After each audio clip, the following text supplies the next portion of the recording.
만나고 싶은 사람 듣고 싶은 이야기 오늘 초대 손님은 새누리당 심윤조 국회의원입니다. 반갑습니다. 어서 오십시오. 안녕하세요.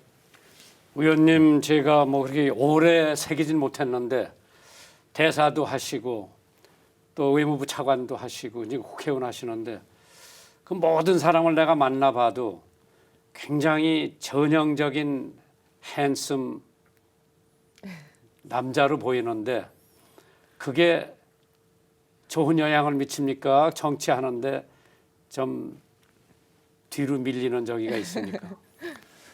양면이 다 있는 것 같아요. 그렇죠? 네.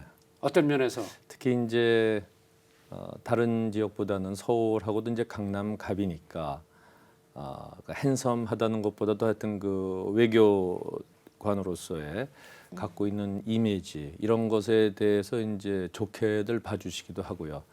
또 한편으로는 그러한 그 소위 그 너무나 젠틀맨적인 입장이 그러한 접근하기가 어렵다. 뭐 처음엔 좀 차갑게 느껴진다는 말씀도 하시고요. 예. 그다음에 그렇게 이제 그 이 험한 정치판에서 그 너무 그 순한 거 아니냐 이런 생각도 하시는 분도 있고 그래서 그 양면이 다 있는 것 같습니다. 아니 제가 봤을 때 특별히 이제 우리나라 외교사에 유엔 사무총장이 나온 적이 없고 이번에 이제 반기문 총장님이 내년이면 임기를 마치시는데 이제 이게 방송이 이제 6년도에 16년도에 나가면 올해죠. 마치실 텐데 어떠한 법안을 만드신다고 하는 얘기를 들었는데 예우에 대한 법안 그게 뭡니까? 그게 이제 우리 반기문 총장님께서 지금 말씀하신 대로 그 우리나라로서는 첫 유엔 사무총장이시잖아요. 그렇죠. 근데 그 이제 10년이라는 오랜 세월을 하셨는데 그분이 그만두신 다음에도 세계를 무대로 활동하실 공간이 필요하다 이렇게 생각을 했어요. 물론 초야에만 그냥 계시진 않을 거 아니겠습니까? 그렇죠. 어떤 형태로든 활동을 하실 텐데 그러면 그 사람에 대한 어떤 그 예우는 둘째치고 신변 안전 문제가 상당히 매우 중요하다 이런 생각을 한 겁니다. 특히 이제 최근에 IS 문제도 나오고요. 또 남북 대치 상황에서 또 유엔에서 여러 가지 북한 인권 문제도 다뤘고 물론 남북 관계 개선을 위한 활동도 하시고자 하지만 그래서 이런 상황 속에서 그 경호나 신변 안전은 어떻게 할 수 있을까를 제가 쭉 관련 법령을 한번 본 겁니다. 네. 근데 전혀 지금 현재의 법령으로는 아무것도 해드릴 수가 없어요. 네, 그래서 제가 지금 그 관련된 법규를 한번 쭉 다시 검토를 하고 있고 외교부 측하고도 어떻게 법을 고쳐야 될 문제인지 아니면 실질적인 어떤 신변 안전 문제를 어떻게 해드려야 되는 것인지 지금 검토를 막 시작한 단계입니다. 글쎄 잘 됐으면 좋겠어요. 꼭 왜냐? 돼야죠. 네. 이제 우리 한국 사람들은 남을 이렇게 축혀 세우기보다는 긁어내리기를 좋아하는데 적어도 그 자리에서 10년을 봉직을 했는데 다른 나라에서 우리나라 볼 적에도 대한민국 참 대단한 나라다. 그런 분에 대한 특별한 예우를 법적으로 만들어서 뭐 본인이 원하든 원치 않든 그걸 보면서 참 그러한 법안이 하나 통과됐으면 좋겠는데 그러려면 내년 4월에 심 의원님이 다시 재선이 돼야 되시겠어요. 열심히 하겠습니다. 네. 네, 30년간 외교관으로 근무를 하셨는데 국회의원으로 이렇게 하시게 된 이유가 있으신가요? 제가 뭐 국회의원이 되겠다고 네. 특별히 생각한 것도 없고 준비한 것도 없습니다. 다만 이제 외교관 생활을 이제 끝내고 네.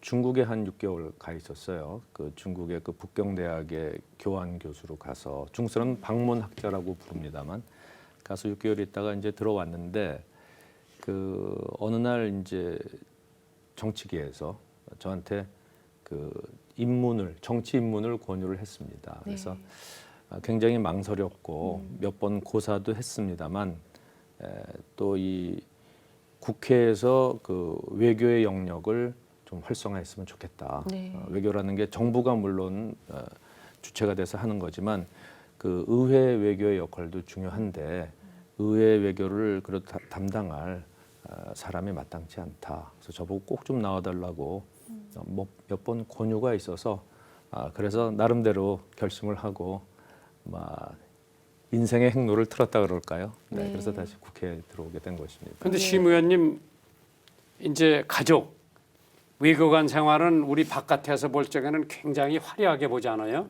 네. 그 사모님이 이제 외교관 부인으로서 30년 동안이고 이제 그런 생활을 하시다가 갑자기 뭐 시궁창이라고 그래도 과언이 아니겠죠. 정치권 싸우는 거 보면은 그런데 들어가시는데 바로 적응이 되십니까? 우선 제가 그 정치권으로 가겠다고 했을 때 그 과정에서 가장 망설였던 부분이 사실 가족입니다.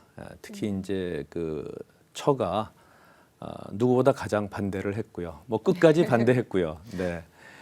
그래서 지금은 또 누구보다도 큰 조력자가 돼 있습니다. 그래서 정말 그 처한테는 미안하고 또 고맙고 그러한 상황입니다. 아시겠지만 대사 부인하고 국회의원 부인은 전혀 다른 영역이거든요. 그러게 네, 그 네. 사람들이 대할 적에나 예. 또 사회에서 어떠한 이목이나 많이 차이가 있죠. 엄청나게 차이가 있죠. 그래서 그 국회의원 대사나 대사 부인은 사실 큰 차이가 없는데 국회의원과 국회의원 부인은 굉장한 차이가 있다고 보시면 됩니다. 그래서 뭐 지금도 저는 그 처한테 정말 한없이 고맙다 이런 생각을 갖고 있습니다. 네. 이 국회의원으로서 처음 국민과 대면했을 때 어떠셨나요? 그 저는 사실 그 전에 제가 대사로서 현지 교민들하고 그 상당히 친밀하게 지낸 편이기 때문에 뭐 지역구의 주민이라든지 일반 국민도 뭐 큰 차이가 없다고 생각했습니다. 뭐 지금도 그 생각은 변함은 없고요. 다만 제 처지가 이제 다른 게 대사건 뭐 외교부의 어떤 직책을 갖고 있건 그건 조직의 일원입니다. 그러니까 외교부라는 조직이 있고 정부라는 조직 속의 한 사람인데 그래서 뭔가 저한테는 보호막이 있는 거죠. 네. 근데 국회의원은 그 흔히 우리가 이제 그 한 사람 한 사람이 헌법기관이라고 그러지 않습니까? 그 얘기는 무슨 얘기냐면 자기가 한 모든 행위의 책임을 자기가 지는 겁니다. 그러니까 자기가 생각하고 자기가 하고 일하고 그리고 자기가 거기에 대해서 최종적인 책임까지 다 지는 겁니다. 조직이 없는 것이죠. 네. 그래서 제가 그런 뜻에서 홀로 광야에 서 있는 기분이다 하는 말씀을 드린 건데 그렇기 때문에 더욱더 계획을 세울 때나 행동을 할 때나 그리고 어떤 결과를 예상할 때 충분히 생각하고 조심하고 그리고 행동을 하게 되는 게 좀 다른 면이라고 할 수 있어요. 근데 의원님 말이에요. 이제 한국에서 법을 통과해가지고 재외 사는 우리 국민들이 참정권을 줘가지고 이제 투표를 하는데 부작용이 많죠. 그렇습니다. 네. 그 잘된 겁니까? 잘못된 겁니까?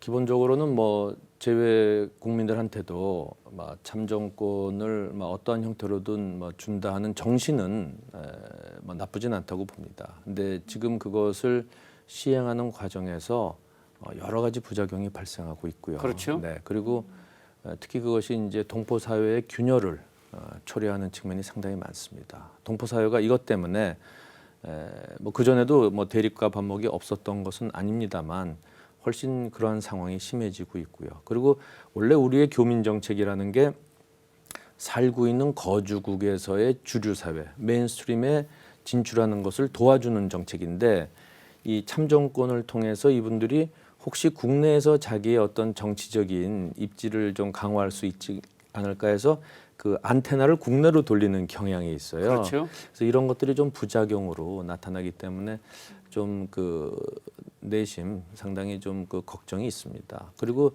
지난번에 해보니까 정작 우리 재외 동포들을 위해서 제도를 만들었는데 그 동포들이 투표하기가 상당히 어렵게 돼 있습니다. 그러니까 등록하러 한 번 공간에 가야 되고 또 투표하러 한 번 더 가야 되고 그러니까 두 번을 가야 되는 것이죠. 뭐 우리나라처럼 이렇게 밀집돼 있는 곳이 아니고 미국이나 이런 데는 비행기를 타고 갈 정도로 멀리 있으니까요. 그렇죠. 뭐 예를 들어서 시카고 총영사관이 12개 주를 담당하는데 시카고에만 있으니까 멀리선 비행기를 타고 올 수밖에 없고 그래서 그 실제로는 그 재외 동포들보다는 유학생이라든지 그 단기 체류자들이 투표하기 쉽게 돼 있기 때문에 재외동포 사회 전체의 여론을 제대로 반영하지 못하고 있다 하는 생각이 들어서 최근에 제가 몇 개 법을 좀 개정을 해서 저희 재외동포들도 가급적 많이 선거에 참여할 수 있도록 그렇게 좀 고쳐나가고 있습니다. 네. 학창 시절에 크게 아팠던 기억이 있으시다고 들었는데요.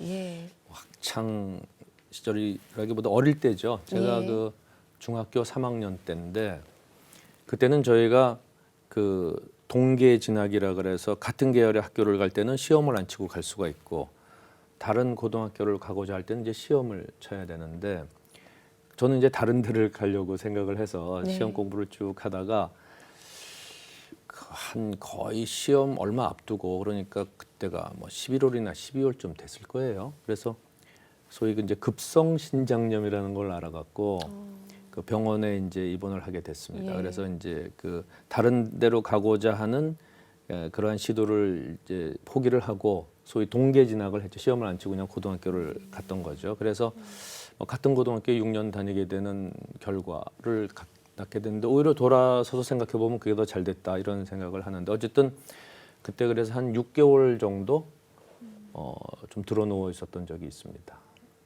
네. 그때부터 신앙생활은 하셨던 건가요? 그때 신앙이라기보다도 제가 그때 네. 드러누워 있으면서 그 말하자면 주위에 있는 책을 뭐 거의 닥치는 대로 읽었다 그럴까요? 그래서 네. 굉장히 많은 그 독서를 그때 했는데 사실 제가 중3 때 아팠대지만 그 전에 저희 때 이제 중학교 입시도 있지 않았습니까? 그렇죠. 그래서 네. 소위 그 초등학교 때 그때는 국민학교라고 불렀을 때인데 그때부터 그 정신적인 스트레스 때문인지 제가 굉장히 키가 컸어요. 근데 이게 성장을 점점 안 하더라고요. 그러더니 그때는 키 순서대로 이제 번호를 매겼는데 그렇죠. 제가 국민학교 다닐 때는 뭐 50번대, 60번대 이랬는데 이게 점점점 앞으로 오더니 마지막에는 30번대로까지 갔어요. 저는 5번을 했어요.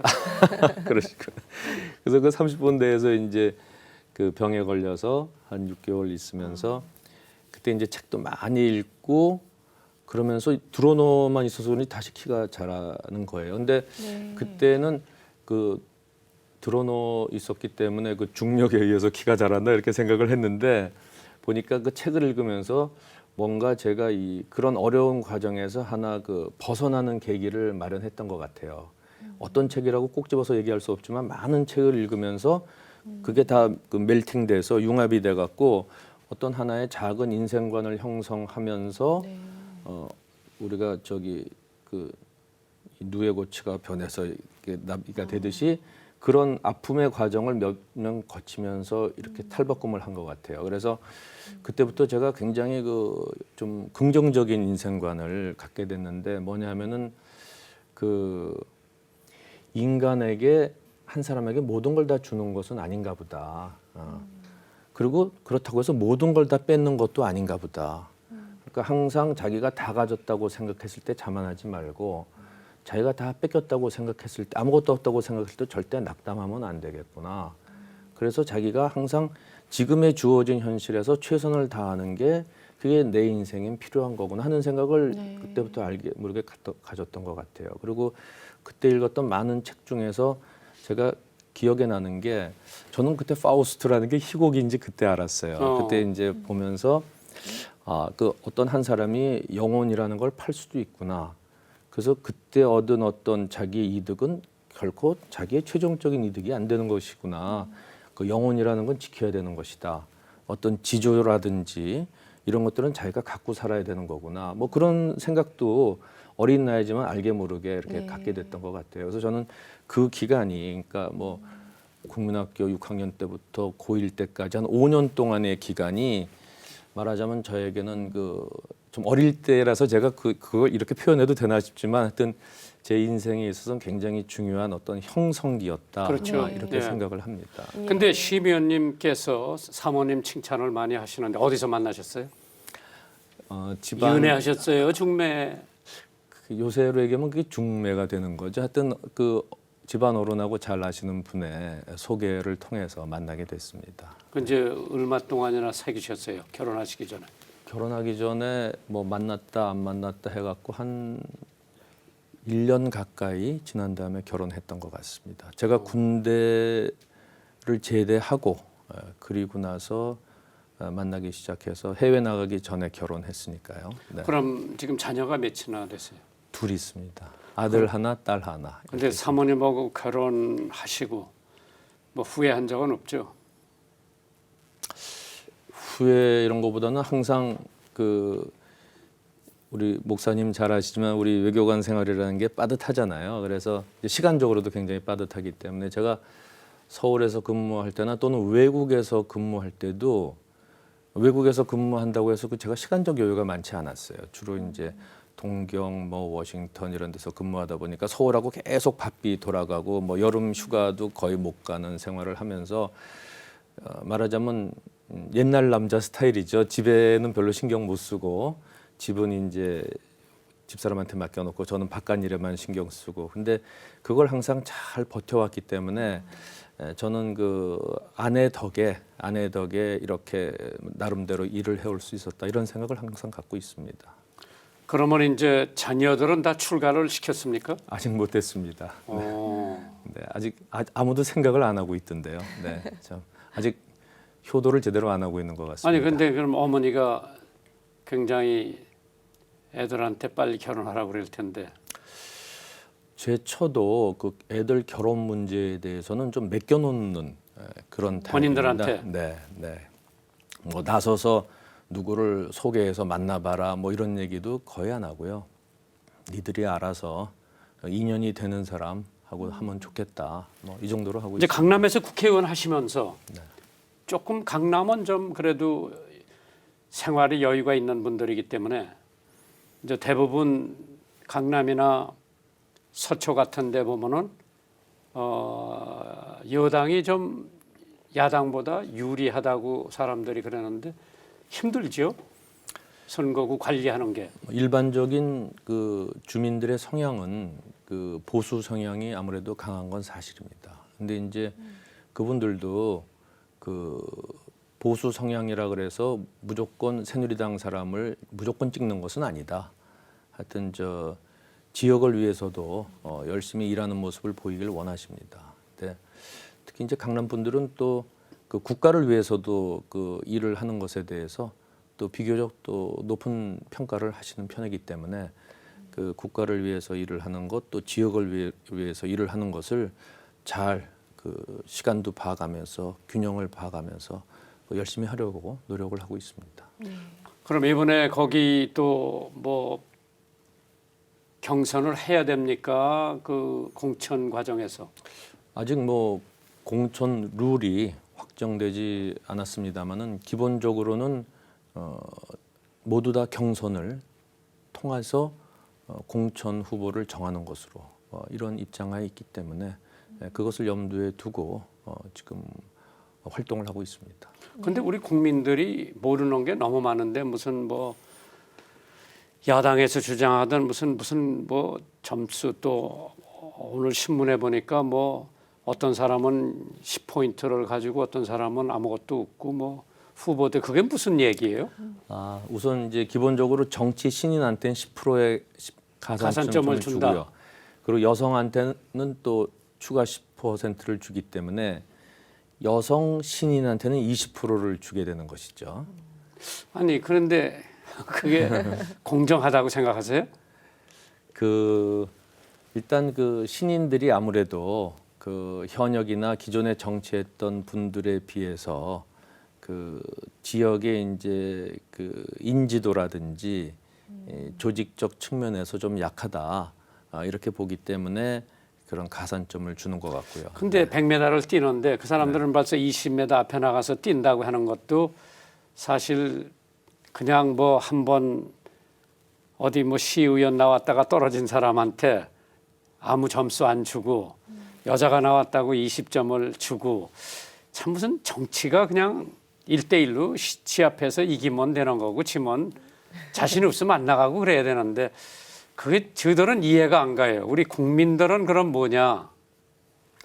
그러니까 지금 유권자들. 목사님 말씀도 충분히 아니 그 저희는 일리가 몰라서 농구가 여쭤보는 거예요. 이런 거에 대해서 어디서 이게 발상이 그러니까 돼서 나왔는지. 정치 신인이라고 하더라도 그 지역에서 오랫동안 이제 지역 활동하고 나름대로 4년 동안 쭉 준비를 해온 사람한테 10% 가산점까지 줄 경우에 그 뭐 상당한 그것이 그 메리트로 작용한다고 봅니다. 근데 우리 정치인들에 대해서 소위 그 교체에 대한 여론도 상당히 높거든요. 그리고 아니 교체는 투표를 하면 되잖아요. 그러니까 그것인데 근데 한 번, 두 번, 세 번 해서 오래 거기에 이제 자리 잡은 정치인들은 웬만해선 투표로 잘 바뀌지 않는다 하는 인식이 있기 때문에 아니, 그건 뭐 인위적인 그런 네. 저 교체의 힘을 좀 실어주는 것 같습니다. 참- 실제로 해보면 지역구에서 여성이 당선되기가 굉장히 어렵답니다. 그 우리 국민들의 의식이 아직도 그 여성들에 대해서는 그렇게 많이 표가 안 나온대요. 그래서 그 여성들의 좀 더 사회 진출을 위해서 이제 비례대표 같은 경우에는 50%를 넣게 돼 있지 않습니까? 그것도 이번에 늘리기로 했습니다. 비례대표의 60% 이상으로 했어요. 그러니까 그것도 좀 더 여성의 비율을 늘리자는 것이죠. 그래서 외국 같은 데 보면은 그 제가 대사로 있던 포르투갈 같은 경우에 보면 비례대표 명부를 만드는데 어떤 특정 성을 얘기하지 않고 하나의 성이 3명 연속 이상 못 쓴다 이렇게 돼 있어요. 그러니까 남자 여자 남자로 되던 여자 여자 남자로 되던 그러니까 3명씩 끊어서 봤을 때 어디를 끊어서 보더라도 동성이 셋 연달아 못 있는다 돼 있기 때문에 남녀 구분을 안 한 거죠. 우리나라도 여성가족부가 말로는 여성가족부로 되어 있습니다. 영어로는 gender equality, 그 양성평등부거든요. 그러니까 결국 그런 방향으로 가지 않을까 봅니다. 지금 목사님 말씀처럼 결국에는 지금 여성 우대 조항이라는 게 나중에 남성 우대 조항이 될 가능성도 있고요. 그렇죠. 결국 양성 평등의 길로 나갈 것이다 이렇게 네. 보고 있습니다. 지금은 그 과정이다. 예, 왜냐하면 50년, 60년 전만 하도 교회에 여자석이 따로 있고 남자석이 따로 있고 그 전에 올라가 보면은 한 가운데 카탱을 쳐서 이건 여자석이고 이건 남자석이고요. 서로 이렇게 보지도 못할 텐데 그런데 이제 지금 보면 뭐 여성 파워가 엄청 세지요. 네, 맞습니다. 네. 이제 교도소 소장 중에서도 여자가 나오고 있고 이제 대사들도 여자가 이제 진출하기 네. 시작할 텐데 그렇습니다. 한 세대만 지나가면은 여성 파워가 엄청 저기 할 것 같아요. 그래서 이제 그런 것도 이제 정치권에서 좀 한번 배려를 해야 되겠죠. 결국 그런 방향으로 나가야 되지 않을까 싶습니다. 북한 문제를 어떻게 생각하세요? 통일이 언제쯤 될 것 같아요? 대사님 지내고 그러셨기 때문에. 통일이 언제쯤 온다고 뭐 명확히 예견하는 것은 어렵겠습니다만 점점 통일의 시기는 다가오고 있다 이렇게 봅니다. 2000년도에 그 김대중 대통령이 이제 북한에 가서 6.15 그 공동선언을 내지 않았습니까? 그때 그 통일은 우리 세대가 아니고 다음 세대라고 얘기를 하면서 30년을 얘기를 했어요. 그게 2030년입니다. 그대로 된다 하더라도 15년밖에 안 남은 거잖아요.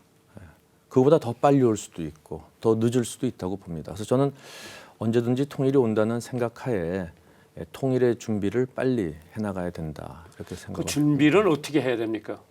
제가 생각하는 그 통일의 준비는 크게 이제 3가지인데요. 하나는 이제 국내적인 준비. 그것은 통일에 대한 우리 국민의 지지를 얻는 겁니다. 지금 통일에 대한 여론조사를 해보면 지지하는 사람보다 지지하지 않는 사람이 더 많았었어요. 최근에 박근혜 대통령께서 통일 대박을 얘기하면서 요즘은 상당히 통일에 대한 관심도 높아지고 통일이 그냥 단순히 물리적인 결합이 아니라 우리나라의 새로운 신성장 동력을 부여해서 우리나라가 한 단계 더 업그레이드해서 진전한 선진국으로 갈 수 있는 계기가 될 수 있다. 이러한 생각이 조금씩 퍼지고 있어서 요즘 통일에 대한 지지 여론이 확산되고 있어서 이건 잘 가고 있다고 보고요. 두 번째가 이제 국제적인 지지입니다. 그래서 국제적으로 분단 한국보다 통일 한국이 이 지역과 국제사회의 평화와 번영을 위해서 도움이 되는 것이다 하는 것을 인식을 시켜야 되고 그 나라의 지지를 얻어야 되죠. 여기서 가장 이제 관건은 결국 미국, 중국, 일본, 러시아 이 주변 강국인데 그 중에서도 미국과 중국이 제일 중요하다 이렇게 보고 있고요. 그래서 미국은 원래 한미동맹으로 튼튼하니까 이 관계를 계속 발전시켜 나가는 것이 필요하고 중국이 이제 그동안 거의 아무것도 없었죠. 그래서 중국과 우리가 전략적 관계라는 걸 만든 그 전략적이라는 의미는 뭐냐면은 북한을 포함한 한반도의 장래를 논의할 수 있는 단계로 가자 하는 것이거든요. 그래서 중국과의 이러한 전략적 관계를 계속 발전시켜 나가는 것이 중요하다고 보고 이것도 뭐 착실히 진전되고 나가고 있습니다. 네. 세 번째 별로 얘기 안 하지만 제일 중요한 것이기도 한 게 바로 북한 주민의 마음을 사는 정책을 펼쳐야 된다 하는 겁니다. 이게 정권과 북한 주민을 분리해야 되는 것인데요. 우리가 독일 통일을 뭐 서독의 흡수 통일이다 뭐 이런 얘기들 많이 합니다만은 실제로 보면은 동독 주민이 선택한 통일이거든요. 그래서 동서독 간에 많은 교류가 있으면서 동독 주민들이 서독을 선망의 대상으로 보고 국경을 많이 넘어와서 베를린 장벽을 쳤지만 결국 베를린 장벽이 무너지지 않았습니까? 89년도에 베를린 장벽이 무너져서 그 다음에 90년도에 동독에서 총선이 있었는데 그 총선에서 나온 정당이 그 네이션 유니언 그 뭐 국민 동맹 좀 되는 거죠. 이게 나왔을 때 내건 캐치프레이즈가 서독에 의한 통일입니다. 이거를 동독 주민이 그 당을 압도적인 다수로 뽑아준 거예요. 그래서 그 당이 바로 서독하고 통일 교섭을 해서 뭐 사회협정, 경제협정, 화폐통합 이런 거를 이루어가는 겁니다. 그래서 1년도 안 된 시점에 통일을 달성하는 거거든요. 그래서 저희는 북한 주민이 남한에 의한 통일을 선택하게끔 만들도록 북한 주민의 마음을 얻는 정책을 써야 된다 하는 겁니다. 왜냐하면 북한의 어떤 급변 사태가 났을 때 우리나라의 많은 분들께서 우리가 당연히 북한을 접수하는 거를 당연하다고 생각하시는 경향이 있어요. 그런데 현재 국제 상황은 그거보다는 어떤 형태로든 국제적 개입이 있을 가능성이 많다 이렇게 보이는 겁니다. 한반도의 통일은 남북만의 문제가 아니고 국제 문제이기도 한 거 아니겠습니까? 네. 그랬을 때 그 나라의 장래를 결정하는 최종적인 권리는 그 땅에 사는 사람들에게 있다 하는 겁니다. 그랬을 때 북한 주민이 우리 남한에 있는 통일을 선택할 수 있도록 우리가 지금부터 북한 주민의 마음을 사는 정책을 펼쳐야 된다 이렇게 생각하는 것이죠. 아 근데 지금 행정부하고 의회하고 지금 예를 들어 저희가 이제 뭐 전 정권이나 지금 현재 정권 기독교에서 우리 민간 차원에서 지원하는 걸 좀 허락을 해달라. 대통령한테도 직접 말씀을 여러 번 드렸는데 국가 정책이 있기 때문에 우리 민간에서 마음대로 뭘 보내고 싶어도 어렵고 그래서 그러한 게 물꼬가 터지면은 북한 주민들이 우리는 정치를 떠나서 인간적인 그 차원에서 좀 한국에 우리 가지고 있는 교회가 가지고 있는 걸 좀 나누어 줬으면 좋은데 그게 이루어지지 않고 있단 말입니다. 지금 역시 뭐 서로 교류가 있어야 되잖아요. 그렇습니다. 뭐 그런 방향으로 갈 겁니다. 그 박근혜 정부의 그 한반도 신뢰 프로세스라는 것도 인도주의적 지원이 그 정치적, 군사적 상황과 무관하게 계속 이루어진다 하는 게 사실 기본 원칙이에요. 그래서 인도주의적 지원은 계속 행해졌어야 되는 겁니다. 근데 박근혜 정부가 그런 외교적 방침을 대북 정책을 세웠음에도 불구하고 12월 달에 당시 12월 달에 북한이 그 장거리 미사일 발사 실험을 5번째로 했고요. 그다음에 2월 달에 들어서서 박근혜 정부 출범 직전에 3차 핵실험을 했어요. 그리고 그다음에 서울에 있는 외국인들한테 철수하라고 그 퇴거하라는 식의 위협을 가하고 그리고 개성공단을 폐쇄했어요. 그 이후로 여러 가지 이제 자잘한 무력 도발이 있었기 때문에 처음에 그 모멘텀을 못 찾은 겁니다.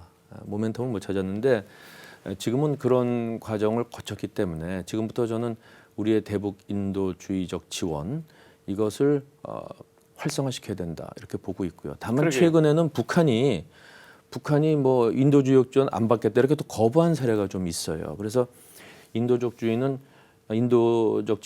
민간 차원에서는 이제 계속하도록 활성화시키고 정부 차원의 인도적 지원은 저는 주로 국제기구를 통해서 하고 그리고 소위 그 생필품 지원 같은 건 북한이 요새 자기네들도 먹고 살만하다고 좀 거부하는 경향이 있기 때문에 정부가 그런 거를 직접 나서기보다는 뭐 영유아 지원이라든지 이런 거든 국제기구를 통해서 하고 그거보다는 서로 호혜적인 협력이 있지 않습니까? 뭐 산림 녹화라든지 뭐 그 인프라 투자라든지 이런 것들을 하는 방향으로 해서 북한의 실질적인 그러한 삶의 질을 주민의 삶의 질을 개선할 수 있는 방향의 지원으로 좀 더 업그레이드 시켜야 된다 이런 생각을 갖고 있고요. 그 얘기를 제가 국회에서도 상임위를 통해서 정부에 많은 얘기를 하고 있습니다. 그런 방향으로 가게 될 것으로 압니다. 그렇게 가야 네. 이북 사람들이 그렇습니다. 남한을 선호하고 그러한 때가 오지 않을까 그렇게 그렇습니다. 생각을 하는데요. 네, 맞습니다. 만나고 싶은 사람 듣고 싶은 이야기 오늘은 새누리당의 심윤조 국회의원과 함께하고 있습니다. 의원님 영화 연평해전 네. 마지막 크레딧에서 의원이 이름이 올라오는 걸 볼 수가 있는데요. 크라우드 펀딩에 동참하신 이유가 있으세요? 네. 네. 뭐 제가 뭐 해군 출신이고요. 네, 네, 그래서 연평해전에 대해서는 전 조금 하여튼 여러 가지 복잡한 감정을 갖고 있습니다. 그게 우리가 1차 연평해전 때 너무 일방적으로 이기는데 자만을 해서 우리가 교전 수치까지 고쳐가면서 북한한테 허점을 많이 노출했기 때문에 발생한 해전이라고 보고 있거든요. 그래서 우리 아까운 장병들의 목숨을 앗아갔고 우리 국민들이 받은 어떤 상처는 마음의 상처는 얼마나 큽니까? 그래서 평소에 그 연평해전 특히 그 2차 연평해전에서 굉장히 좀 복잡한 그런 감정을 갖고 있었는데 그 영화가 나온다 그래서 관심을 갖고 봤어요. 근데 뭐 제작비가 뭐 부족하고 또 주연도 바뀌고 이런 과정을 거쳤다 그러는 차에 우리 국회에서 그럼 이걸 좀 도와줘야 되겠다 하는 그러한 이야기가 돌았습니다. 그래서 네. 뭐 액수는 많지 않지만 기꺼이 동참을 했고요. 그 뒤로 그 연평해전 관람을 위해서 저희 지역 주민 한 40~50명을 제가 같이 가서 그 관람을 했습니다. 그리고 그 연평해전을 쓴 그 작가가 있어요. 최순조 작가라고. 그래서 그분도 같이 관람을 하고 끝나고 같이 그 뒷얘기도 나누고 지금도 뭐 그 작가하고는 만나서 계속 얘기를 나누고 있는 그런 사이가 되었습니다. 네. 만나고 싶은 사람 듣고 싶은 이야기 오늘은 새누리당 심윤조 국회의원님과 함께 이야기 나누었는데요. 지역 주민과 소통하는 지역 밀착형 정치인이라는 평가를 받고 있다고 하는데요. 그만큼 정말 소통을 많이 하고 발로 뛰시는 분이 아니실까라는 생각이 드는데요.